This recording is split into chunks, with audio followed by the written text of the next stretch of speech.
बिस्मिल्लाहिर्रहमानिर्रहीम, अस्सलाम वालेकुम। मैं हूं ईसा नकवी, मेरे साथ सदीक जान मौजूद है। सदीक जान साहब, क्या खबर है? ये मुज़ाकरात का हिस्सा तो नहीं बनेगी तहरीक इंसाफ, ये तो सबको मालूम था, लेकिन हुकूमत ने तो कहा था कि हम कमेटी तहलील कर देंगे। पहले तो ये बताएं, हुकूमत की क्या मजबूरी बनी कि वो कमेटी तहलील कर देती? देखिए, बात यह है कि मैं पहले भी कहीं ये बात कर चुका हूँ कि हुकूमत ने शुरू में ये नैरेटिव बनाने की कोशिश की कि देखें, वो पीटीआई जो कहती थी हम चोर डाकू और लुटेरे हैं, वो पीटीआई जो कहती थी हम फॉर्म 47 वाले हैं, वो पीटीआई जो कहती थी कि हमारे साथ नहीं बैठेंगे, वो पीटीआई जो कहती थी हम इस्टेब्लिशमेंट के साथ बैठेंगे, अब ये हमारे साथ आके बैठने पे मजबूर हो गए। लेकिन उस वक्त भी ख्वाजा आसिफ ने कहा था कि ऐसा पिछले 10-15 दिन में क्या हो गया कि पीटीआई हमारे साथ आके बैठने को तैयार हो गई है। मेरा ख्याल है ये ख्वाजा आसिफ ने वो साद रफीक साहब के वालिद की जो हवाले से इवेंट था वहाँ पर उन्होंने कहा, बिल्कुल उनका देखना कि तो हैंड ना हो जाए। बिल्कुल। और ये वही ख्वाजा आसिफ हैं जिन्होंने इमरान खान के दौर में खड़े होकर कहा था कि सबसे ज़्यादा बेखबर हुकूमत होती है, और फिर कहा ये शफ क्या हो रहा है। हाँ, अच्छा, फिर इसी तरह से एक वो उन्होंने कहा कि पिछले 15 दिन में ऐसा क्या हुआ है। फिर दूसरा शहबाज शरीफ साहब कहते हैं मुझे वसवसे आ रहे हैं। फिर पेशावर में एक मुलाकात होती है जिसकी तस्वीर जारी नहीं होती, जिसकी तरदीद की जाती है। फिर इमरान खान साहब उसको पब्लिक कर देते हैं, फिर इनको मानना पड़ता है। देखें, इमरान खान ने क्यों उस मुलाकात का पब्लिक किया?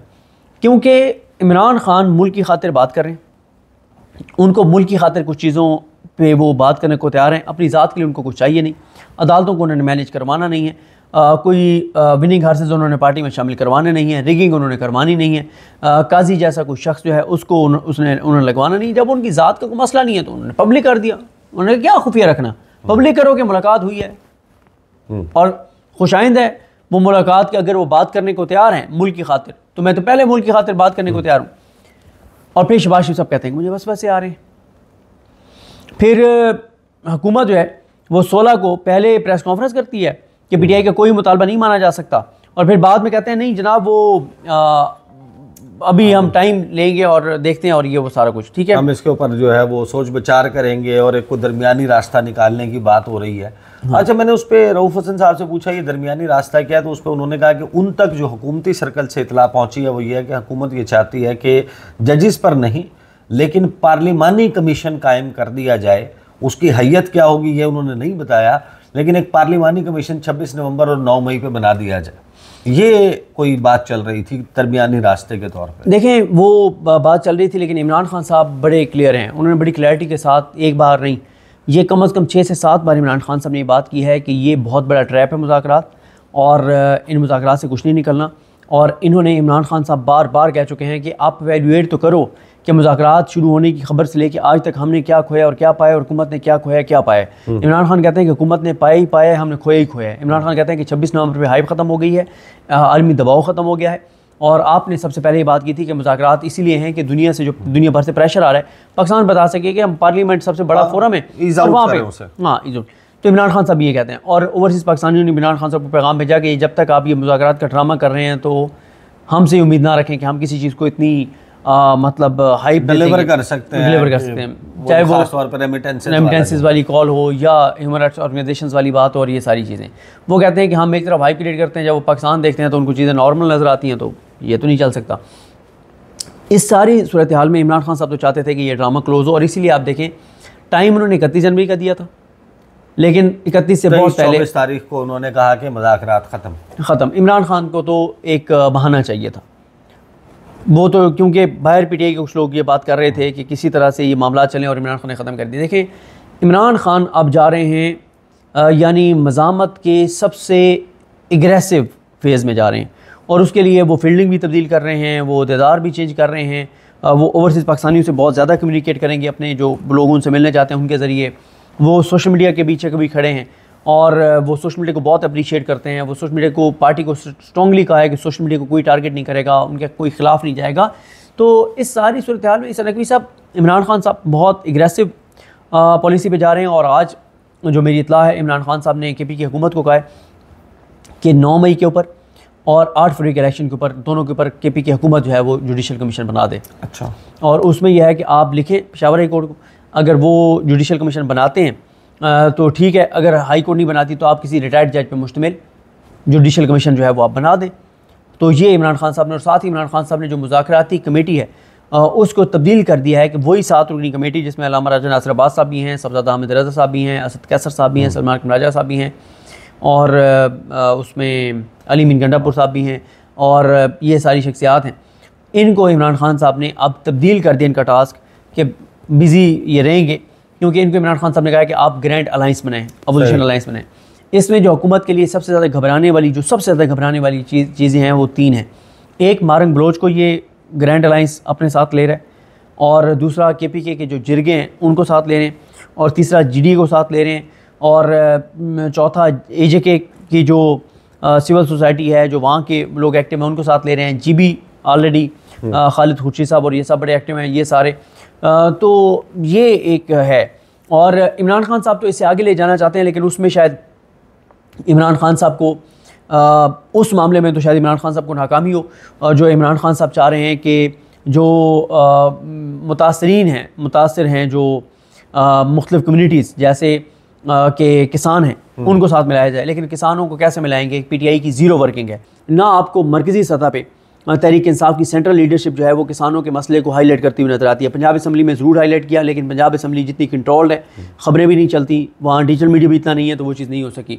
और दूसरा, जो जैसे दीगर हैं वो भी आप देख लें कि इमरान खान साहब एक और चीज़ चाह रहे हैं कि वाइट पेपर्स जारी किए जाएँ, कुछ फैक्ट्स एंड फिगर्स जारी किए जाएँ, मुआवजा किया जाए कि उनके दौर में कीमतें क्या थीं, अब कीमतें क्या हैं, एक कंपैरिजन किया जाए, और जो चीज़ें हैं उनके ऊपर वाइट पेपर जारी किए जाएँ। इकॉनमी से रिलेटेड जो शख्सियात हैं उनमें से एक हमाद अज़हर साहब हैं, जो रूपोश हैं, वेले बैठे हैं, लेकिन आप उनके ट्विटर पे कोई कंपैरिजन नहीं देखेंगे, कोई कंपैरिजन और कुछ नहीं देखेंगे। मुझे ये बताएंगे ये जो और एक चीज़ और, जो गवर्नेंस के मसाइल हैं वो आप एक्चुअल मसाइल जो अब पंजाब के लोगों के हैं वो आप मियां असलम इकबाल साहब के ट्विटर अकाउंट पे नहीं देखेंगे। जो एक्चुअल पंजाब के स्कैम्स हैं, इश्यूज़ हैं, उसके ऊपर आप नहीं देखेंगे, ना हमाद अज़हर साहब को देखेंगे, ना आप मियां असलम इकबाल साहब को देखेंगे। तो खान साहब को पंजाब के मामले में तो जो है वो बड़ी सक्सेस इस सूरत में नहीं मिलेगी कि जो वो चाह रहे हैं कि जो मुतासरीन हैं, चाहे वो किसान हैं, ताजिर हैं, टेक्सटाइल इंडस्ट्री वाले हैं, ये सारे भी इस अलायंस कैसा बने। तो पंजाब से तो ऐसी कोई खान साहब को कामयाबी नहीं मिलने वाली, क्योंकि ना तो हमें ये कैपेसिटी ना हमाद अज़हर साहब की नज़र आती है, ना मियां असलम इकबाल साहब की नज़र आती है।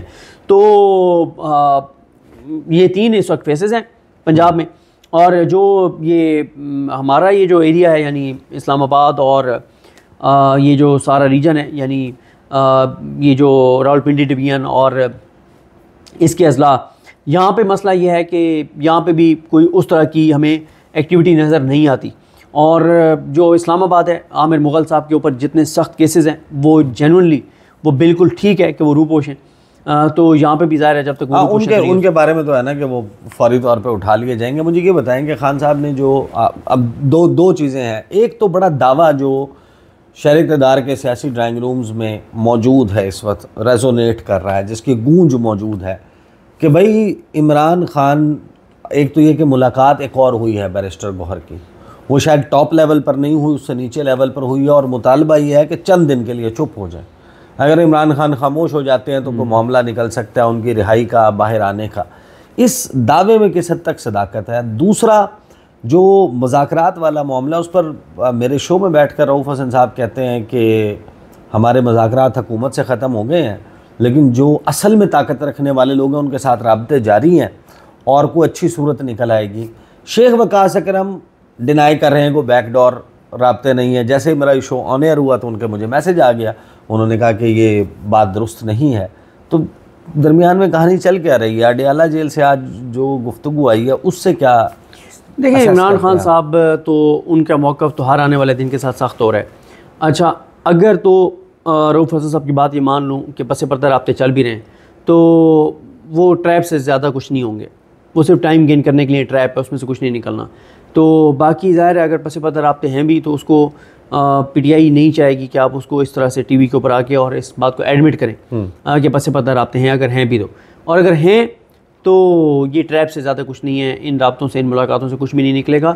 ये निज़ाम कभी भी ये नहीं चाहेगा कि 9 मई के ऊपर कमीशन बनाए, 26 नवंबर पे बनाए, 8 फरवरी पे बनाए, या PTI को थोड़े से भी कोई राइट्स दे दे, ये निज़ाम ये अफोर्ड नहीं कर सकता। और जो मामला है कि खान साहब चुप हो जाएं और चुप होने के नतीजे में वो एक दिन एक लम्हा भी चुप नहीं होंगे। उसकी वजह यह है कि उनको नज़र आ रहा है ना कि पाकिस्तान उनके साथ खड़ा है, पाकिस्तान के लोग उनके साथ खड़े हैं। अब 3 ताई अक्सरियत है उनके पास, यानी इलेक्शन होते हैं तो 2 ताई ऑलरेडी 8 फरवरी को लोगों ने दी है। तो इमरान खान इतना जबर, बर्बरियत, फसाइयत और यजीदियत सहने के बाद भी अगर उन्होंने चुप करके और डील करके बाहर आना है तो ये काम तो इमरान खान पहले हफ्ते में ही कर सकते थे। सही। बहरहाल मुतज़ाद दावे हैं इस वक्त शहर इक़्तिदार में, और बात ज़ाहिर है कि ये चल रही है और मुख्तलिफ़ क्वार्टर से मुख्तलिफ़ ख़बरें आ रही हैं, जिसमें हमने डिस्कस कर लिया कि रऊफ़ हसन साहब एक तरफ ये कहते हैं कि हमारे मुज़ाकरात हुकूमत के साथ ख़त्म हो गए हैं, लेकिन उनके साथ हमारे राब्ते जारी हैं जिनके पास असल में ताकत है। दूसरी तरफ हुकूमत जो ये कहती थी कि अगर तहरीक इंसाफ मुलाकात के लिए नहीं आई तो हम कमेटी तहलील कर देंगे, वो आपको कमेटी तहलील नहीं करती हुई नज़र आती।